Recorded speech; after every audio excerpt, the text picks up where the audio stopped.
Hindi cinema या भारतीय cinema में जब भी फिक्शन फिल्में बनती हैं, ग्राफिक्स विजुअल इफेक्ट्स के जरिए जब बैकग्राउंड को तैयार करते हैं, कहीं ना कहीं ऐसी पिक्चरें कंटेंट को परोस नहीं पाती। कल्कि के साथ भी यही हुआ है। कंटेंट कंपोजिशन मेरी नजरों में सिनेमा को कहीं भी किसी तरह बांध नहीं पाती। कंटेंट के साथ पावर बैलेंस करना, विजुअल्स दर्शकों के दिमाग में ठीक तरह से बैठाना, यही फिक्शन फिल्मों के दो मुख्य बातें होती हैं। तीसरा है टाइम पीरियड में किरदारों को ले जाना, गेस्चर, वेशभूषा और इंडोर आउटडोर पर पकड़। इन तीनों फार्मूले पर यह फिल्म ठीक से नहीं उतरती। ऐसा मैंने सुना है 600 करोड़ की यह फिल्म है, मगर इसकी भव्यता नहीं दिखाई देती। भले ही प्रोड्यूसर पैसा कमा ले, अश्वत्थामा के किरदार में अमिताभ बच्चन ने जान जरूर डाली है। इंटरवल तक फर्स्ट हाफ में इस फिल्म में कोई जान नहीं है। बस माथे पर बल डालकर देखते रहिए, बेसिर पैर कहानी को पचाते रहिए। इंटरवल के बाद अश्वत्थामा के किरदार में अमिताभ बच्चन फिल्म में वजन लाते हैं। अमिताभ बच्चन यानी अश्वत्थामा और हीरो प्रभास एक दूसरे को समझे बिना फाइट करते रहते हैं। एक बार नहीं, तीन बार। फिर भी एक दूसरे को समझने की कोशिश नहीं करते कि किसके लिए कौन लड़ रहा है। प्रभास अश्वत्थामा को मात्र एक बूढ़ा ही समझते हैं। बूढ़े से बार बार हार जाने के बाद भी अश्वत्थामा को जानने की कोशिश नहीं करते। बूढ़े के पास पावर है तो क्यों है? स्टोरी राइटर पार्ट 2 में शायद इस बात को बताए या ना बताए, ये उसकी मर्जी है। प्रभास एक तरह से साउथ के सुपरस्टार हैं, तो हिंदी में उनके चहेते और फॉलोअर्स भी कम नहीं। लेकिन प्रभास के ऊपर लिखे गए कंटेंट बहुत ही निराश करते हैं। उनका पात्र पूरी फिल्म में समझ में नहीं आता, और उनके साथ साथ जो कैरेक्टर्स हैं, पात्र हैं, इन पर भी जो कंटेंट लिखा गया है वह भी आपको बहुत निराश करेंगे। इंटरवल तक पिक्चर दर्शक को एंटरटेन नहीं करता।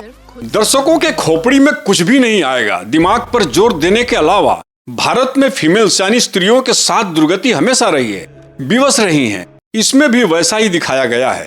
वैसे दीपिका पादुकोण अपने रियल लाइफ में प्रेग्नेंट है, और इस पूरी फिल्म में उन्हें प्रेग्नेंट दिखाया गया है, लाचार स्त्री के रूप में है। कल्कि यानी कलयुग में अवतार लेने वाले भगवान इनके गर्भ में है। दिशा पटानी बस आइटम भर हैं, इस फिल्म के कहानी में कोई वैल्यू एड नहीं करती।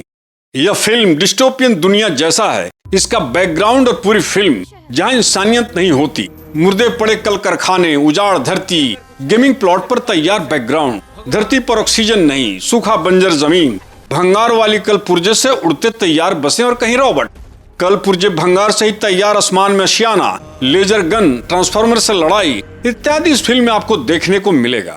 काशी यानी वाराणसी और संबाला इन्हीं कल पुर्जों के बीच खड़ा है। इस फिल्म में सभी कैरेक्टर्स की भाषा एकदम चालू टाइप है। अश्वत्थामा को छोड़कर कोई भी कैरेक्टर्स स्टोरी को बांधता ही नहीं, क्योंकि स्टोरी है ही नहीं। सबके सब स्प्रेड आउट हैं, बिखरे पड़े हैं, एक कंपोजिशन में कोई नहीं। विलेन यानी नेगेटिव रोल निभाने वाले सारे के सारे कैरेक्टर्स कमजोर हैं। पूरी फिल्म में हीरो प्रभास से मुख्य विलेन कमला हासन की कोई मुलाकात नहीं होती।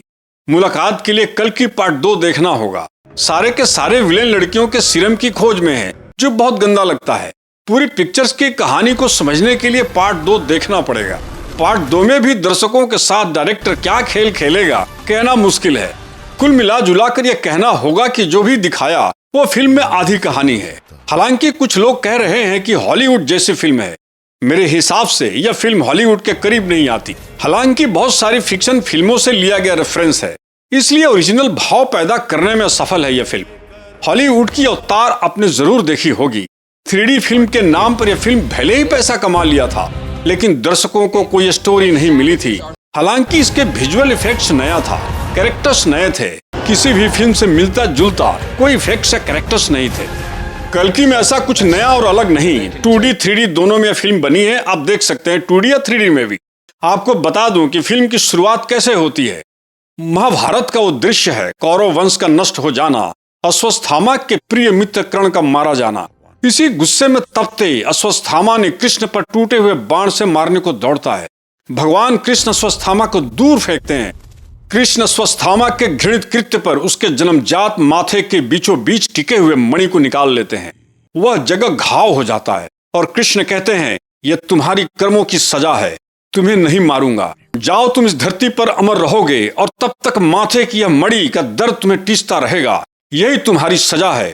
जब कलयुग में धरती पर कल की अवतार के रूप में फिर जन्म लूंगा, उस समय तुम मेरी रक्षा करोगे, तुम्हारी जरूरत पड़ेगी।